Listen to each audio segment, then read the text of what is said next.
नमस्कार, आप देख रहे हैं प्रेम फैमिली चैनल। तो आज बात करते हैं सुप्रीम कोर्ट के वकील सर हैं, इनसे बात करते हैं सर से ईवीएम मशीन को लेके।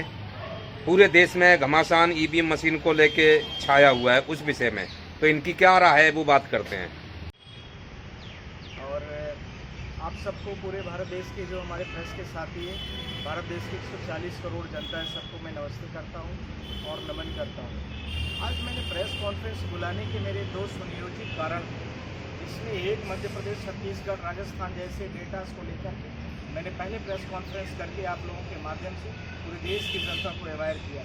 पर इसी चीज़ के साथ में आप लोगों को ध्यान रखना है, 2019 के भी लोकसभा का जो चुनाव हुआ था, उसमें भी रिजल्ट में काफ़ी बड़े लेवल पर, व्यापक लेवल पर गड़बड़ियाँ पाई गई थी। इसको विभिन्न न्यूज़ चैनलों ने विभिन्न तरीके से, प्रिंट मीडिया में, खासकर द वायर ने, ट्विंट ने, ये सारे बड़े पेपर जो भारत देश के हैं, उन्होंने काफ़ी बड़े लेवल पर इस चीज़ को, मुद्दे को उठाया था। अब आप लोगों के मन में प्रश्न यह आ रहा होगा कि कौन कौन सी ऐसी लोकसभा थी और ऐसी क्या क्या कारण थी, कितनी वोटें ज़्यादा अधिक कम थी। तो मैं आप लोगों के माध्यम से बोलना चाहता हूं कि 2019 का जो चुनाव हुआ, उसमें आप लोग, सारे लोग जानते हैं कि लगभग 545 लोकसभा की सीटें हैं, जिसमें मेजोरिटी के लिए आपको 270 से 275 के आसपास आपको सीट्स चाहिए। उस सीटों में 370 सीट्स ऐसी थी, 370 सीट्स ऐसी थी जिसमें जो टोटल वोट्स पड़ी उससे ज़्यादा पड़े वोट मिली निकल के, यानी आप 100 वोट डालते हो तो निकलती ज़्यादा है। वही कि आपको मैं ये कहना चाहूँ कि यदि 2+2 का जो मैंने आपको कई बार फार्मूला बोला है कि कहीं पर यदि कोई भी भारत देश की या दुनिया की कोई भी कैलकुलेटर मशीन ऐसी नहीं है जो 2+2 = 4 के अलावा भी कुछ निकालती है। और भारत देश की जो ईवीएम मशीन है, वो ईवीएम मशीन में इतना टोटल वोट पड़ी, उस टोटल वोट से ज़्यादा वोट निकल कर के आए। अब उनके राज्यों के मैं नाम आपको बताना चाहता हूँ, उसके साथ में लोकसभा और उसके साथ में और बहुत सारी चीज़ों के बारे में बात करता हूँ। वोट कुछ आई, गिनने में कुछ और आया। अब उसमें कौन कौन से राज्य रहे? तमिलनाडु में बहुत सारी लोकसभा सीटें ऐसी रही जिसमें मैं आपको कहना चाहता हूँ पिच्चीपुरम है और इसके साथ में पुरंदरपुर है। ये सारे ऐसे ही डिस्ट्रिक्ट थे जिनमें से काफ़ी बड़े लेवल पर डिफरेंसेस आए, ऐसे कई जिले थे। इसी के साथ में अरुणाचल प्रदेश था, इसी के साथ में उत्तर प्रदेश है।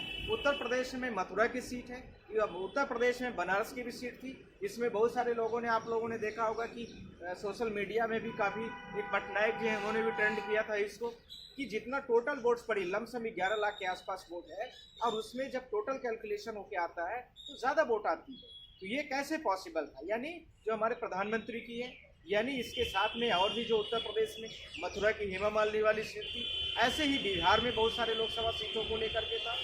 ये मेरे आप लोगों के माध्यम से ये कहने का मतलब है कि जितना टोटल वोट डाली जाती है, उस टोटल वोट से ज़्यादा वोट कैसे निकलती है, ये अपने आप में ईवीएम, वीवीपैट और उसमें जो कमांड दी जा रही है, उसमें जो कोडिंग दी जा रही है, उसमें जो चिप लगाई जा रही है, उसको लेकर के अपने आप में बहुत बड़े लेवल पर प्रश्न उठता है। यह प्रश्न उस लेवल पर है कि 2019 का लोकसभा चुनाव पूरे देश की दिशा और दशा सब कुछ बदल चुका है। आप लोगों को सबको पता है, इलेक्शन कमीशन ऑफ इंडिया की नियुक्ति को लेकर के honourable chief justice of India ने 3 मेंबर्स की कमेटी के लिए एक सुझाव दिया। उन्होंने इस कमेटी का सुझाव को इतना बढ़िया से बनाया कि बीजेपी ने अपने अनुकूल बना दिया उसको, और पार्लियामेंट में स्पेशल अमेंडमेंट कर दिया। इसके पहले कमेटी में, कॉन्स्टिट्यूट कमेटी में 3 लोग होते थे, आप लोगों को सबको पता है, honourable chief justice of India, opposition का लीडर और इसके साथ में जो रूलिंग पार्टी का मेन हेड पर्सन होगा वो रहेगा। पर उनको पता नहीं क्या लगा, उन्होंने लोकसभा में, पार्लियामेंट में स्पेशल बिल लाया और उस बिल को ले आकर के इलेक्शन कमीशन ऑफ इंडिया की जो रिक्रूटमेंट प्रोसेस है, उसको, जहाँ चीफ जस्टिस ऑफ इंडिया थे, उनको हटा करके खुद की रूलिंग पार्टी का ही एक मेंबर्स को बैठा दिया। इसके साथ में दूसरा, जब सारी चीज़ें सही थी तो क्या ज़रूरत थी आपको इतने बड़े लेवल